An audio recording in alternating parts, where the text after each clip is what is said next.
It's not about something changing. Things are always changing, right? What this is about is giving up your preferences about what's changing. And when you give up your preferences about what's changing and you stop resisting what you think shouldn't be happening, right, you stop experiencing having a problem. Right? There is no, it's very important for you to understand that there is no such thing as a problem. It's totally made up. It only exists as a thought. You can't show me a problem. You can show me a circumstance that you consider to be a problem, but that circumstance is not a problem. Your consideration is the problem. Right? Problems don't exist. Situations do exist. What makes them a problem is when you think they shouldn't exist. Then it's a problem.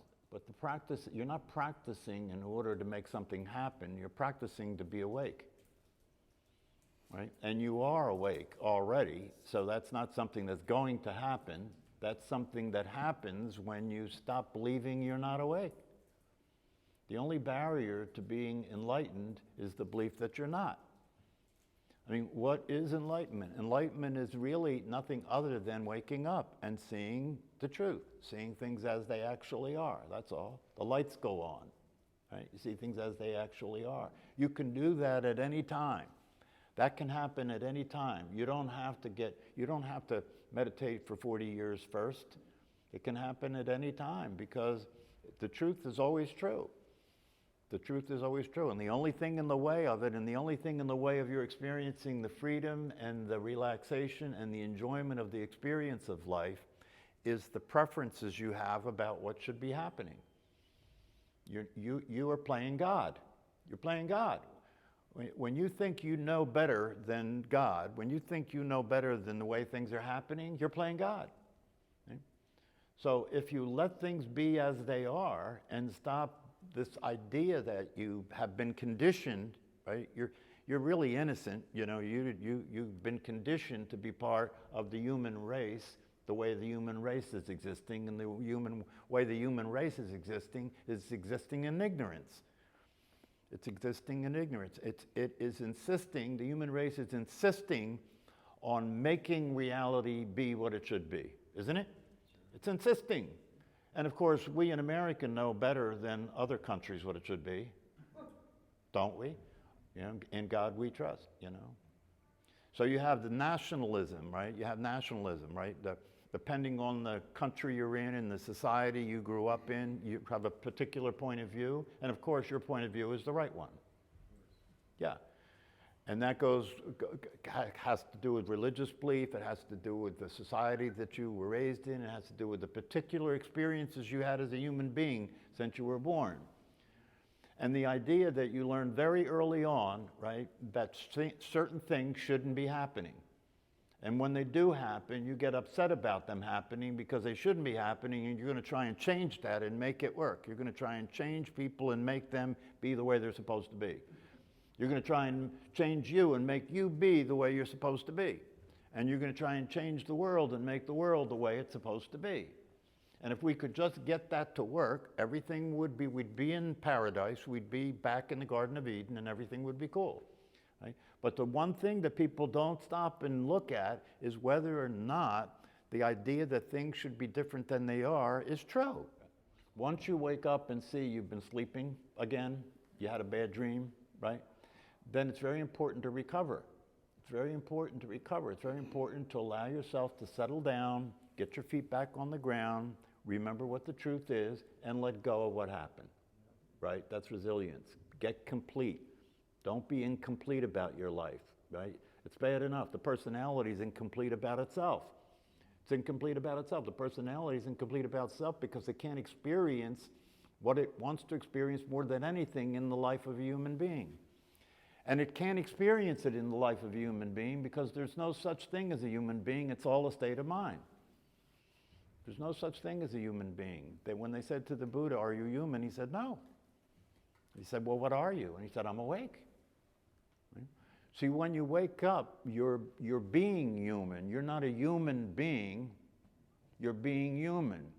You know, when you wake up, you're experiencing the life of a human being, which means there's the thinking activity, right? There's emotions, there's a physical body, there's time and space. That's the life of a human being, right?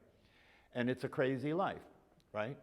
But that's not a problem unless you think it should be different. It's that simple. It's really that simple. But it is and it isn't, because you can see that that's the truth, right? But the programming that runs, that keeps upsetting you, keeps running. That's why you have to practice staying awake, so you can see the programming. If you see the programming, right, and you know that the programming is coming from your conditioning, right, and you don't believe in it like it's true, you get a relief. You get to be relieved of it. You get the relief of it, like that. But you have to practice it, and you have to get consistent at the practice of it to experience the true experience of having a human life, of living a human life, so that you can get to a place like Brad Werner was talking about. You know, it doesn't matter what happens. It doesn't matter what happens, because it's not happening to you. You're watching the movie. You're not in the movie anymore. It's not happening to you, right? Now, that can happen at any time. You can experience being the witness at any time. Why? Because it's true. You are the awareness. Right now, when you sit and practice meditation, right, you're exposing yourself to the truth. And the truth is, there is an experiencer of you sitting there breathing. There's an experience of the body sitting there breathing. That experience is real. That experience is what you actually are, right? But we are so caught up in the belief system that supports the thought process.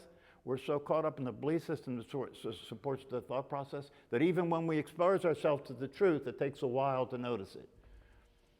Right? It takes a while to notice. Oh, I'm sitting there, I'm waiting. I'm sitting there waiting. What are you waiting for? When you're practicing meditation, if you're sitting there waiting, what are you waiting for? What do you think is going to happen? Nothing is going to happen. You know, nothing happens when somebody experiences enlightenment. When somebody wakes up, right? Nothing happens. Everything is exactly the same as it was before that. Nothing happens. How come nothing happens? Because you were already awake. You're already awake. You're awake right now. All you have to do to experience that is stop identifying with the thought process that has you believe that you're something other than you are, than what you are. Nothing's a problem. Not just the thoughts are not a problem. Nothing's a problem. Okay. Nothing's a problem. Everything is happening the way it's happening. And the way life happens, see, look, it's interesting. The way life happens is sometimes it's good and sometimes it's uncomfortable, right? Sometimes it's happy, sometimes it's sad, sometimes it's annoying, sometimes it's clear, right? That's a life occurring, and that's energy happening, right? And it's impermanent, it's always moving, it's always changing, right? So if you could be the witness of it instead of the victim of it, you could have some fun. If you're watching the movie, does it have the same effect as when you're in it? No. But another way that you can look at this is look at the actors that are in the movie, right? Because they're not in it either. The actors that are in the movie are pretending they're in the movie. It's their job to pretend they're in the movie, to pretend they're the character in the movie, right? But they're experiencing what it would be like to be awake to the truth because they know it's not true that they're the character. So they can enjoy the experience of acting. They can enjoy the experience of playing the character. And when they play the character, they get to play the emotions, right? The happiness, the sadness, the craziness, the destruction, all the shit that happens in a human life. That gets played out in the movie, right? And we love to watch that stuff because it's not happening to us. Right? Well, that's why we like to watch all the horrible things that are happening in the world, because we can sit there and say, not me. It's not happening to me. I'm just looking. I'm just watching it, right? The truth be told, that's the view of awareness. It's just looking. You're just looking at it. You know, it's never you. Even when it's happening to this body, even when it's happening in this mind, it's not you. It's just another aspect of the movie that's playing. Right? But when you believe you're a separate self and you believe you're a body and you believe you live inside this somewhere, then everything's happening to me. That's why David Radin harps on that, because if you could get out of that, if you could stop experiencing yourself to be a physical body and to stop experiencing yourself to be inside this physical body, if if you can start to witness it instead of think that you are it, if you can start to witness it, because that's what's happening. The truth is you are witnessing it. The truth is you are the experiencer of what's being experienced. You're not what's happening. You're the watcher of it. You're the witness of it. And the only way that's going to be available to you is through practice, because you got as sick as you are through practice. You got as crazy as you are through practice. And you're part of a group of people. You're part of an 8 billion group of mental health patients. You're part of an 8 billion group of people who are neurotic, and you should read that definition every day. You should read the definition of neurosis every day, because that definition is a very accurate description of you, of living your life. It's a very accurate description of living your life, and it's neurosis. And neurosis is considered a mild mental illness that is suffered by all of humanity. Why? Because everybody's suffering from a misunderstanding about who they are and what's real. And so that suffering is called neurosis. And what's neurosis, right? Being anxious, being depressed, obsessing about things, right? Resisting life, resisting what's happening, right? Struggling with it, coping with it, trying to change it, being annoyed by it, right? Having the stress of that process destroy your body. You know, that's what neurosis is. Neurosis is a killer. It's a killer. Neurosis is a killer because it's an expression of how dead you are. Neurosis is an expression of how dead you are, because until you wake up, there is no actual life occurring for you. There is no actual life occurring for you. All that's occurring for you is a thought process. That's all. You're living in an interpretation of reality instead of reality. You're living in a thinking activity that's based on survival instead of being able to experience and enjoy your life. That's what's happening. So meditation is something that you can start to do that allows you to move your attention away from the craziness, allows you to move your attention away from the neurotic process and just be still and just be silent and just allow yourself to experience the peace that's available there. And by practicing it, the mental activity will calm down because of disuse. It'll calm down because you're not as involved with it as you were, right? And if you practice meditation consistently, that practice will extend itself so that during the day you will not be involved with it the way you used to be either. You'll see when it's off the rails. You'll see when it's crazy. Just like Brian said, right? When that starts to run, we've all had that experience, right? Where something happens that's unexpected, right? And it's such a knee-jerk reaction. Your brain goes right into a reaction about it and has you identify with how you're feeling, right? And so that's why it seems so real and so true that it should really be different than it is. It must be true that it should really be different than the way it is, because if that wasn't the case, I wouldn't be upset. But the only reason you're upset is because you believe it should be different. You see, it's a cyclical pattern, you know? It feeds on itself, So it's up to you. See, that's the thing about all this, right? The teachers can talk the teaching, you know, they can ask you to look and see it. They can suggest to you that if you practice, you'll see it more clearly because it's always there. They can say that. But nobody but you can experience a transformation. Nobody you can experience transcendental wisdom.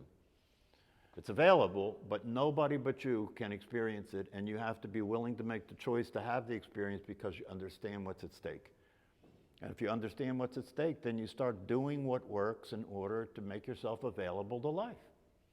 Otherwise, you know, the body will die, and there was nothing, you know, what did Shakespeare said, the petty pace, living life in his petty pace, right?